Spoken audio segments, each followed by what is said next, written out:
Inside People and Culture, What Really Drives Organizations. The podcast with Volker Griego. Real stories, honest perspectives. For everyone who doesn't just want to manage organizations, but wants to shape and develop them.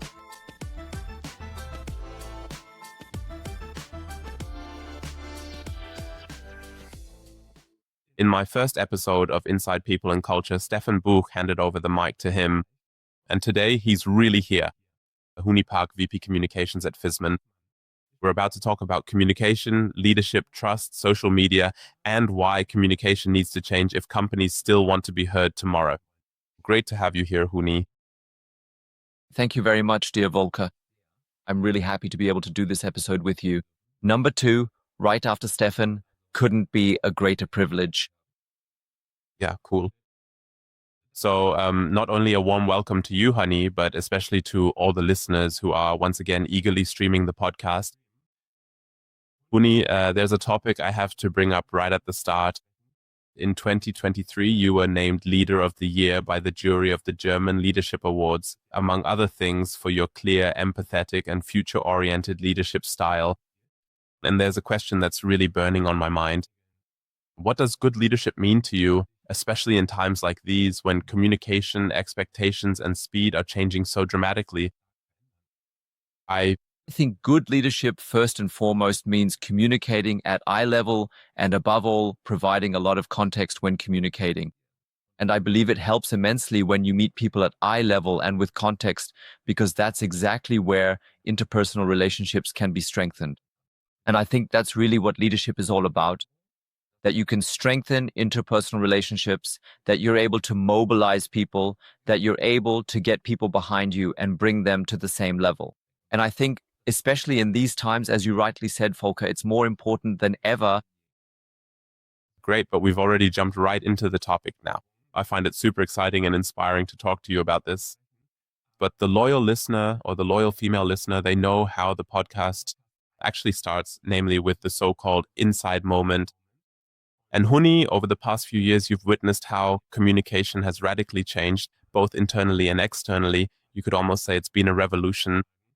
What is it that concerns you the most right now when you look at the topic of communication? Yes, I think communication doesn't change just for its own sake. But if you look at what's actually happening out there in society, what's happening with us, what's happening with media consumption behavior, then of course, especially through social media, or maybe even unsocial media, there are 3 major trends that I observe. Trend number 1 is called content overkill. So there's simply way too much content. This leads, on the one hand, to a significant decrease in attention span. I believe we are approaching a society with a very, very low attention span, especially among young people. And content overkill, of course, also leads to a certain emotional numbness because we've simply seen everything. And let's be honest, we see terrible things, we see positive things, but do we actually still feel as much? That's a big question mark. The second trend is content channeling. So, thanks to smart algorithms, we actually see almost only what we want to see. This leads to the process of forming opinions taking place more and more in silos. And the third trend, content manipulation. So if you think about the kind of content that's shared on social media, I'm firmly convinced that a whole range of new skills are needed, specifically determining what is true and what is false. And being able to distinguish between content that is true and content that is not true, whether driven or manipulated by AI, leads to a decline in credibility. That means content overkill, content channeling, and content manipulation are actually leading us toward a society that is hardly able anymore to first listen well, feel emotions, approach one another, engage in constructive dialogue, and maybe even just to understand that we are moving toward a society that is becoming even more divided. And in my opinion, a major problem is that this society is at risk of falling apart, and repairing it is a task of communication.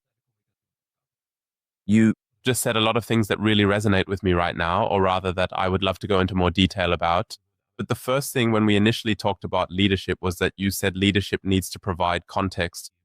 And I find that extremely important. And I also notice again and again in everyday life that leaders tend to think in two tracks somehow. On the one hand, they say, yes, I have to explain to my people what's happening right now during the transformation, during the change. On the other hand, they also say, yes, but can I really tell them that? Or am I even allowed to tell them that? Is that maybe a bit too much? Can they even process that? So this kind of drift between wanting to provide context, but somehow not doing it because maybe I don't want to burden my employees with it after all. What's your take on that? Which side are you on? I'm definitely on the side of clarity and transparency. I think people aren't stupid. If you explain to them why you're doing these things and really provide the context, it's much easier to get people on board. Rather than sugarcoating things, speaking in flowery terms, or communicating in a convoluted way. I believe that's where the real power of communication lies, in openness, directness, and providing context. There are also many studies that show there's much less credibility, for example, in the media, in politics, or even in institutions or NGOs. And in fact, the number one source for guidance, credibility, and navigation is actually the employer.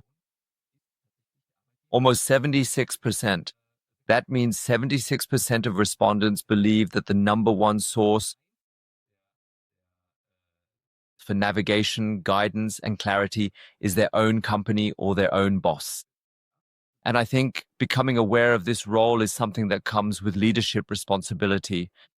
And it also means that leaders have to think much more about what responsibilities they have and how they can best fulfill them through effective communication. Yes, and I believe that communication also plays a crucial role in building trust. You just touched on that very briefly, and I'd like to dive a bit deeper into it because I'm interested in how leadership can actually build trust through communication, especially in these times when, as you just said, uncertainty and information overload are simply increasing. So how can I, as a leader, build trust through communication? I think by naming things clearly. I once learned that there are really two things. There are two buckets in communication, if you will. One is problem to solve, a problem that needs to be solved, and then tension to manage, which is a tension that needs to be managed. A problem to solve is typically, for example, if I spend more money in my private life than I earn, then that's a problem I need to solve. An example of a tension to manage is work-life balance. There is no right or wrong here. If I focus only on work, my family gets neglected. If I focus only on my family, work gets neglected.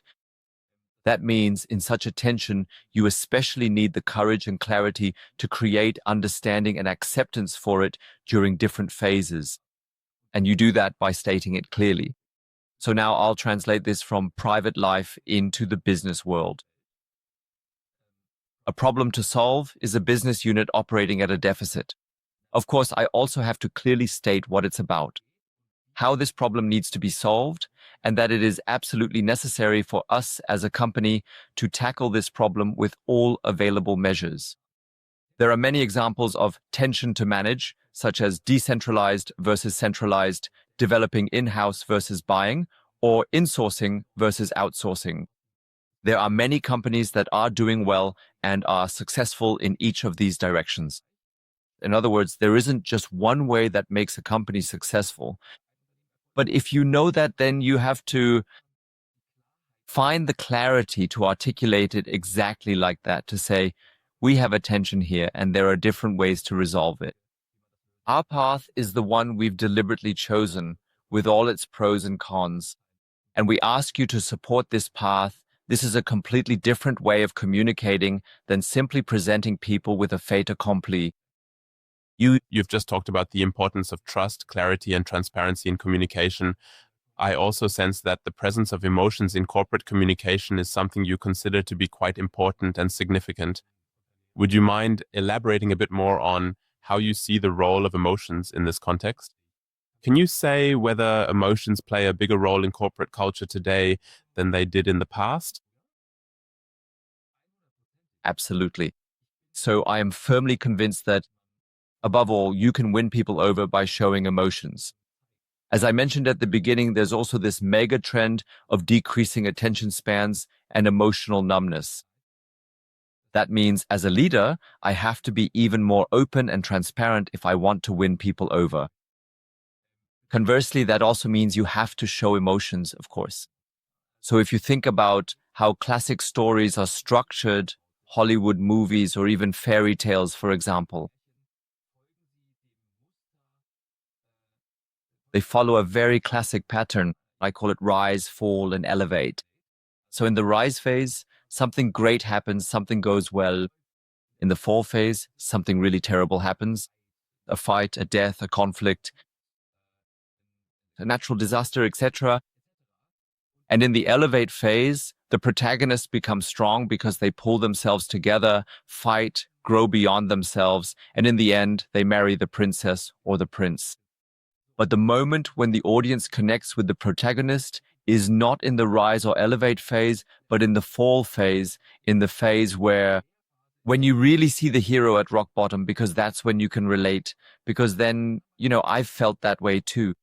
That was really terrible for me too. I was desperate. I was afraid. I was worried. And I think that's exactly when interpersonal relationships are formed. Human-to-human connection happens, Volker, when I tell you what's on my mind. What I'm thinking about and what I'm afraid of doesn't come from me telling you for 30 minutes what a great guy I am. And that's why leaders also need to show a certain openness to be able to demonstrate empathy and, as I said, to win over entire teams in this way. When I, as a leader, say, at first, I found it difficult to understand the strategy. I also had my own difficulties with it, but then I delved deeper into the strategy, and now I know what it means for our team. At first, it didn't feel intuitive to me, but I got there. That's also a completely different signal from a leader compared to, this is what we have, this is how we do it, now let's go. But why do you think leaders find it so hard to open up and show emotions? That's something that's still very, very, let's call it old school in leadership, not doing exactly that. But the trend is moving toward building trust precisely by doing that. Why is it so hard to get rid of this? I think it's simply counterintuitive. Many people, especially those in prominent positions or in leadership roles, naturally want to be perfect. And this urge for perfectionism exists at the same time, of course, also driven by social media. And people simply want to present themselves well. But I believe that we live in a world where this glossy, polished image no longer works because we've seen far too much of it. Instead, it has to be combined with showing how you got there and what kind of emotional journey you've been on, what mission you have and what purpose you are pursuing. You've already mentioned social media several times, and that's definitely a point I'd like to come back to in a moment.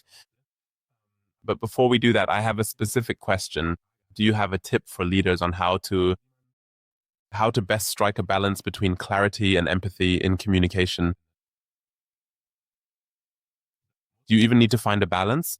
Yes, so I think especially in leadership communication, it's mainly about spreading optimism again. That means in every situation you're in, no matter how bad it may be, burying your head in the sand is not an option. That means it's always about focusing on being solution-oriented. Describing a problem is easy, but providing a solution is much more difficult. And I once learned where focus goes, energy flows. That means, for example, if you have a magnifying glass, everything under the magnifying glass gets bigger. If I put the magnifying glass on dog poop, the dog poop gets bigger. But if I put the magnifying glass on vanilla ice cream with chocolate sprinkles, then the vanilla ice cream with chocolate sprinkles gets bigger. That means, and it's the same with problems. If I put the magnifying glass on the problems, they get bigger. On the other hand, if I put the magnifying glass on the opportunities and the positive things, then those get bigger. And I think as a leader, it's extremely important to simply know when to put the magnifying glass where, so that an organization can look forward positively again, even during difficult times. At the very least, they see a ray of hope to work towards. That's a wonderful example. And it also reminds me of something from my own daily life. I'm currently working in several companies and also assisting them as they let people go, which of course is always a very, very tough and challenging process at first. And it is always a major blow for those who are directly affected. But how do I do that? I don't focus on the termination or the negative aspects, but rather on the opportunities that arise from it to start something new, maybe to adapt one's living conditions to the situation and say, hey, maybe now I'll become self-employed. Now I'll only work part-time. Now I'll make a career change. Now I'll finally do the further training I've always wanted to do, and to channel that motivation in a positive direction. Social media, we've already heard you mention that several times. You brought up the shorter attention spans. What does a shorter attention span actually mean for internal and external communication?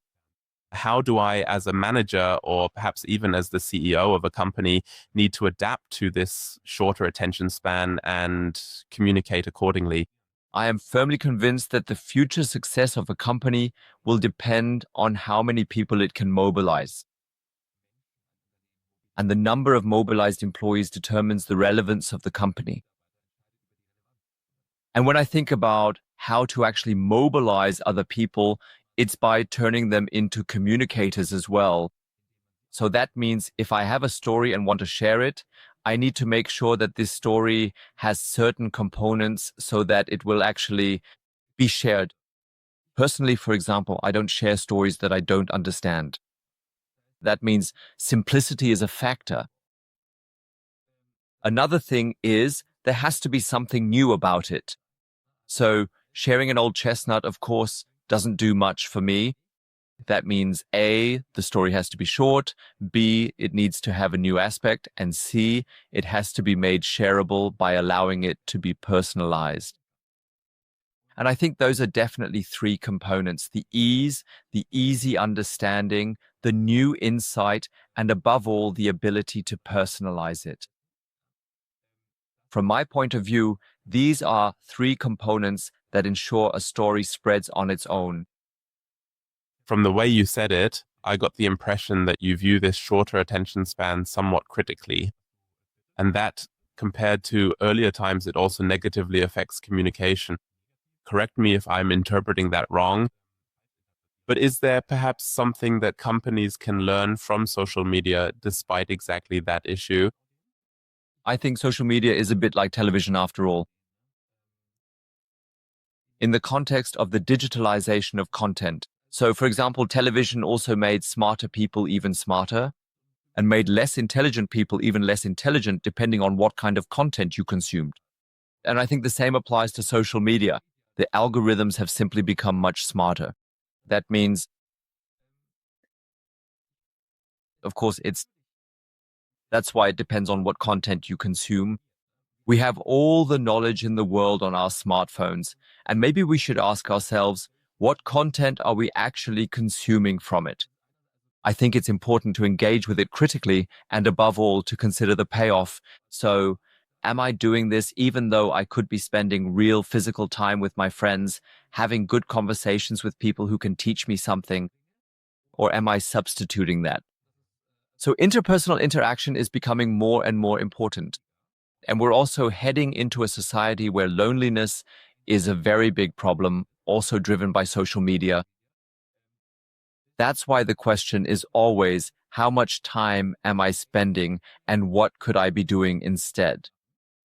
And now to come back to your question, what can companies learn from this? They could consider which moments or what kind of content they want to produce that actually helps people move forward. Yeah, super, super interesting. And what comes to my mind from my own daily life is that I very consciously, for example, just deleted TikTok and Instagram because my screen time was going through the roof. And I just said to myself, hey, sure, all of this looks really glossy, sometimes fancy, and maybe even interesting. When I see recipes there for how to bake the next cool banana bread or something like that, which I haven't tried before, but does it really add value for me? Not really, at least not privately. Professionally, for example, I have used TikTok for social media, employer branding, and have even generated job applications through TikTok. That's definitely possible. But as I said, my screen time was skyrocketing, and LinkedIn alone is already more than enough for me. I'm already busy enough with that. And that's why I deleted the apps, and I can only recommend it to everyone because the time you gain can be used so much better for exactly what you said, for personal interaction, for spending time with family, with your partner or significant other. You also mentioned AI. What kind of role does AI play in communication? And especially, I think, not just in the area of fake news, but also in terms of critically double checking the information that AI spreads. I think we're really just at the very beginning of the AI wave. And what AI is already capable of is, of course, immensely impressive. I think we don't have the faintest idea yet of what's coming our way and how well AI will develop. The only advice here is to start engaging with it early, try out a lot of things, and be open to experimenting, so that you can form your own judgment about what works well, what doesn't work well, in which areas it can be used, and in which areas you should also critically question it.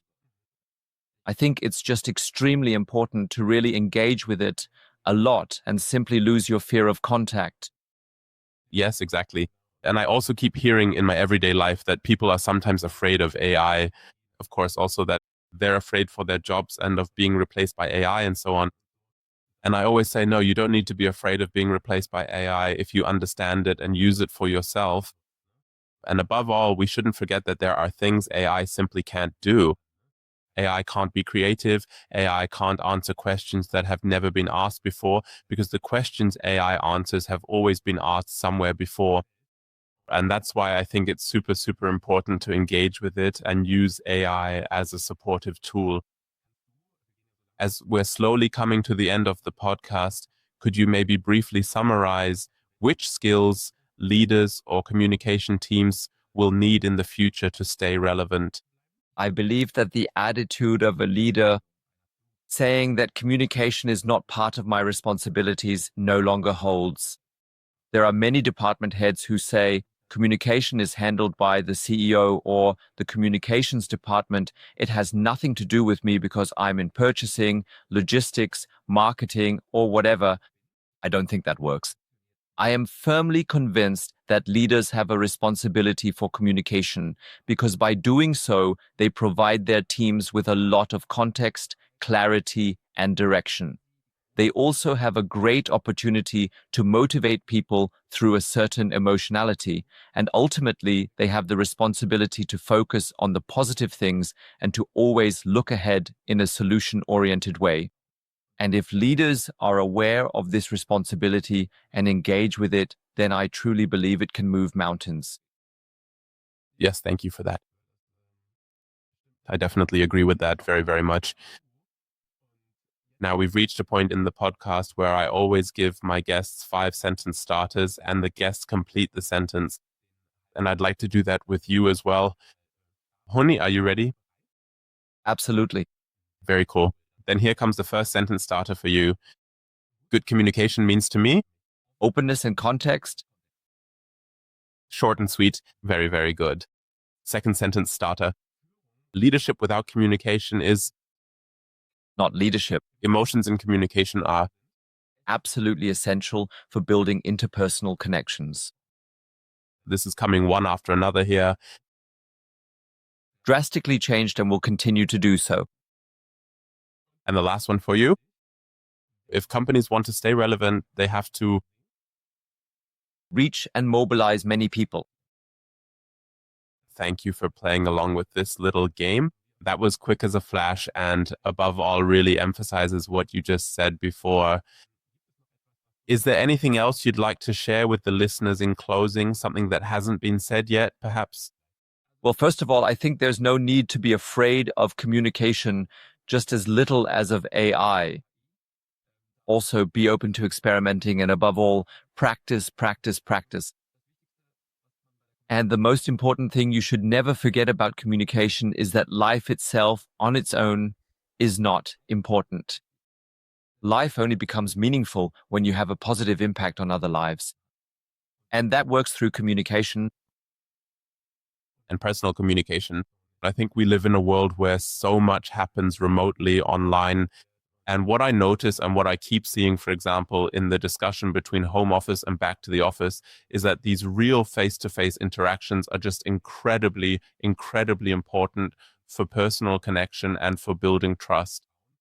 And don't get me wrong, I'm not saying that everyone has to come into the office and that we all have to sit at our desks 5 days a week staring into each other's eyes. I think it's all about the right mix, and you have to find a good hybrid approach. But I'm absolutely convinced that these personal interactions are just so important nowadays, not only to shape company culture, but also to build those trusting connections and to convey emotions, just as you mentioned. You could almost call it the last category or the final part of the podcast. Yes, and that means, Huni, you get to pass the microphone on, just like our dear friend Stefan did in the first episode. And I'd be interested to know, to whom would you like to pass the microphone? Who should be a guest here on the podcast? To my friend, Dr. Florian Raysack, an outstanding guy. You're going to have an incredible amount of fun with him, Volker. Cool. I definitely have to stalk him on LinkedIn right away. Could you maybe give me and the listeners a brief preview of why we're going to have so much fun together? Well, Florian is just a cool guy. He's a marketing expert, a brand expert, and a digital expert. He's already experienced so many great stations along the way. And I think he can really make a great impact and provide insights into what the combination of digitalization, digital business models, branding, marketing, and above all, sustainability can achieve. Awesome. I'm already looking forward to the episode. If Florian agrees to join, of course, it's definitely going to be great. Thank you for the recommendation, dear Huni. And that's it for this episode of Inside People and Culture. And yes, I think you are one of the clearest voices when it comes to modern communication and leadership. And if you as a listener enjoyed this episode, then please subscribe to the podcast. Feel free to share it with colleagues. And yes, we'll hear each other again next time. Thank you for being here, Tony. And yes, see you very soon. Thank you very much, Volker. That's it for this time. There will be a new episode next month. In the meantime, follow me on LinkedIn and check out www